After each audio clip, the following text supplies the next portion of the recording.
Hey everyone, and welcome back for another deep dive with us. You know how this works.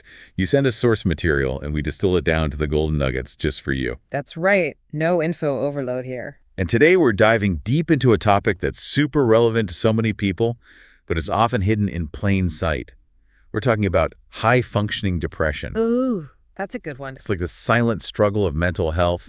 And you sent us a podcast script called KM Podcasts.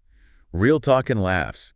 We'll be pulling out the most important insights about this condition. One of the things that really struck me from this script was this term. Some psychologists are calling high-functioning depression perfectly hidden depression. Wow, perfectly hidden depression. Yeah. That's a powerful way to describe it. It is. What makes this type of depression so hard to spot? People with high-functioning depression often appear high-functioning. They're holding down jobs, maintaining relationships, even appearing happy to those around them. So on the surface, they seem like they're doing okay. But underneath... Exactly. Underneath, it's a different story. They're battling this persistent low-grade depression.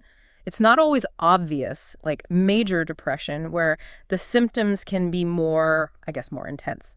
High-functioning depression, it's subtler. It's like carrying this heavy weight that no one else can see. So true. And they're really good at hiding it. The script even mentioned there are other names for this: persistent depressive disorder and dysthymia. And those names don't exactly roll off the tongue, do they? No, not really. But I think the term perfectly hidden depression, it really captures the essence of this condition. Remember that quote from Dr. Margaret Rutherford? Remind me. She said, "These are the people who smile on the outside but are quietly breaking on the inside." Oh, yeah, that's a good one.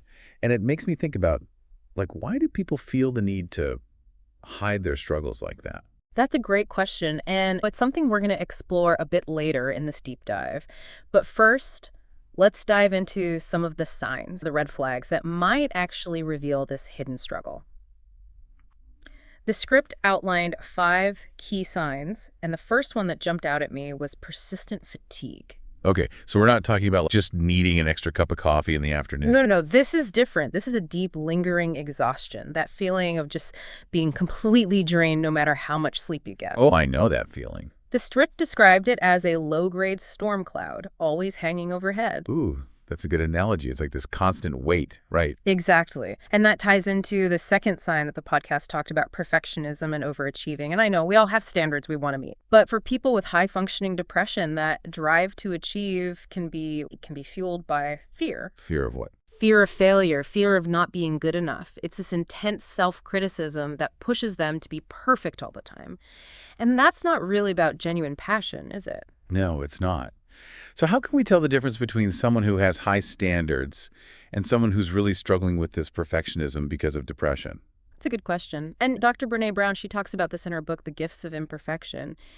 She makes this distinction between striving for your best, which is healthy, Yes. and the need to be perfect, which can be debilitating. I think we've all felt that pressure to be perfect at times. Absolutely. But for someone with high-functioning depression, it's constant and it's exhausting. It's like chasing this unattainable goal that never really brings them satisfaction. That makes sense.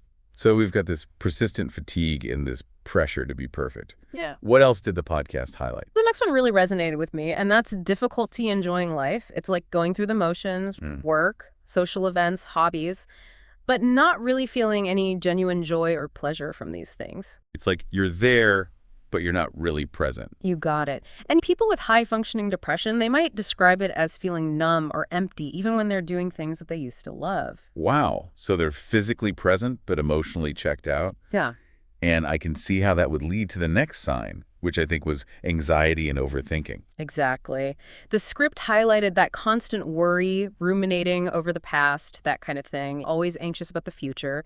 These are common experiences for folks with high-functioning depression. Yeah, and if you're not finding joy in the present moment, it's easy for your mind to wander to those darker places. It is. Johann Hari, he talks about this in his book, Lost Connections. He argues that a lot of anxiety and depression stems from this feeling of disconnection. Disconnection. From ourselves, from others, from a sense of meaning or purpose. And when you feel disconnected like that, it's easy to fall into these patterns of overthinking and worry. Like a vicious cycle. Yeah. And it's this sense of isolation, which brings us to the fifth and final sign the podcast talked about: isolation behind a mask. We talked about that mask earlier, that outward appearance of being fine. So what does isolation behind a mask actually look like? It's like this. Someone might seem outgoing, sociable, but deep down they feel profoundly disconnected from the people around them. They're constantly putting on this performance, pretending to be happy and engaged, while inside they're struggling to keep it together. So they're surrounded by people but still feel completely alone. Exactly. And that's the heartbreaking reality of high-functioning depression. It makes me think of that book, Quiet, by Susan Cain. She talks about how our society really values extroversion, but introverts can feel just as connected and fulfilled. But this isn't really about being introverted or extroverted. It's about that inability to let people in. To be their true selves. Yeah, for fear of judgment or rejection, I think. So then how do we break this cycle? How can we recognize these signs in others if they're so good at hiding it? We have to remember those 5 signs we talked about. That persistent fatigue, the perfectionism, the difficulty enjoying life, all that anxiety and overthinking, and that feeling of isolation behind the mask. Those are like our red flags. Yeah, those are good things to watch out for.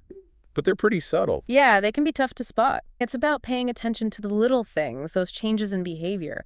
Maybe someone was once like super energetic and now they seem constantly exhausted. Or maybe someone who used to love socializing is now always making excuses to stay home. Exactly. Or maybe their work quality starts to slip because they just can't seem to focus. That's a good point. And it makes me think about what we were discussing earlier about those societal pressures. To always be on, right? Right. To be happy and successful all the time. Yeah.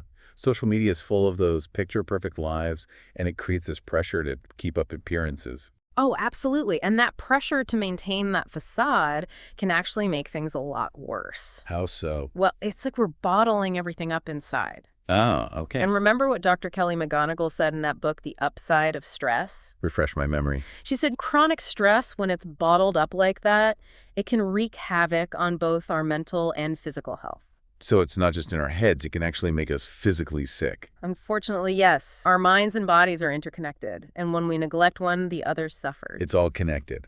So then recognizing the signs of high-functioning depression is really important. Super important. And not just in ourselves, but in the people we care about, too. And it's not about weakness. It's about self-care and compassion. Compassion. I like that. So what happens if we start recognizing these signs, either in ourselves or in someone else? What's the next step? The podcast had some pretty practical advice, and it all starts with self-reflection. Self-reflection.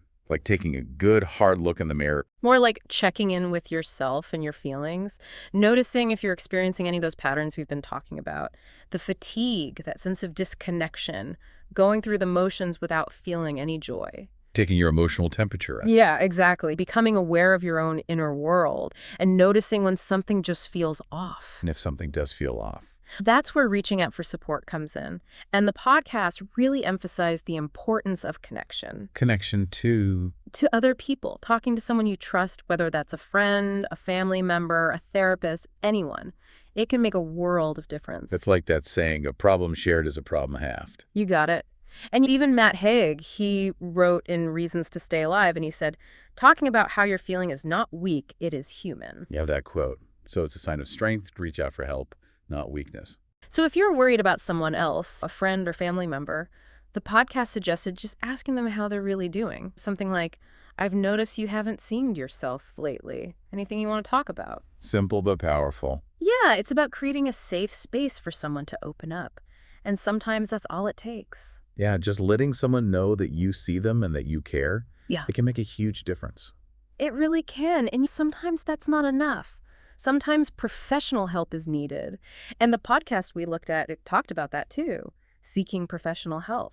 Yeah, therapy can be so helpful. It can. A therapist can provide those tools and strategies to help manage those difficult emotions and challenge those negative thought patterns. Like having a guide to help you navigate all of that inner turmoil. Exactly. And the great thing is that there are so many resources available now. The podcast even mentioned things like hotlines and online therapy platforms.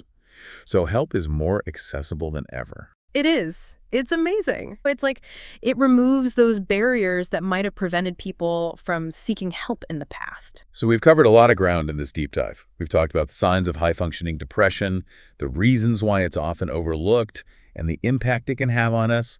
But most importantly, we talked about those steps we can take to recognize it and get support. We did. So many great insights from that podcast. And I'm curious, what's the one key takeaway you hope listeners will remember from this deep dive? I think the biggest thing is just remembering that high-functioning depression is real, and it's common. And most importantly, It's treatable. it is. It's not a sign of weakness. It's a health condition. Yeah. And like any other health condition, seeking help is that first step towards healing. You're so right. It's not about toughing it out or pretending everything is fine. It's about recognizing when you need support and reaching out. Yeah, and if you're listening to this right now and you're relating to some of the signs we've been discussing, please know that you're not alone. There are people who care, and there are resources out there to help you get through this. Absolutely. And you don't have to wait until things reach a crisis point. Mm. Sometimes just acknowledging that something isn't quite right, that can be the catalyst for positive change. It can, and recognizing it in ourselves is only one part of it, right? We also need to be aware of it in others, especially those who might seem to have it all together. Yeah, think about the people in your life, your friends, your family, your colleagues. Is there anyone who might be silently struggling with this? And connecting this to the bigger picture, it really highlights the need for more awareness about mental health in general. Yes, we have to break down the stigma and encourage these open conversations about mental health. Absolutely. As you go about your day, maybe just take a moment to think about how you can be a source of support for yourself and for others. Sometimes just a simple act of kindness can make all the difference in the world. It can. Well, thank you so much for joining us for this deep dive into high-functioning depression. We hope this was insightful for you. And remember, you're not alone.